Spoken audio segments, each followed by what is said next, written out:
Баба Тома, віншуем тебе с юбилеем. 75 годов. Помним, любим.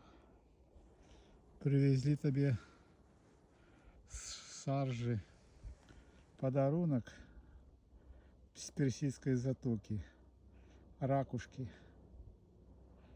И думаем, что они тебе будут в этот день согревать, віншаваць с юбилеем и нагадывать про цудоўнае надвор'е у Шарджи и у Арабских Эмиратах.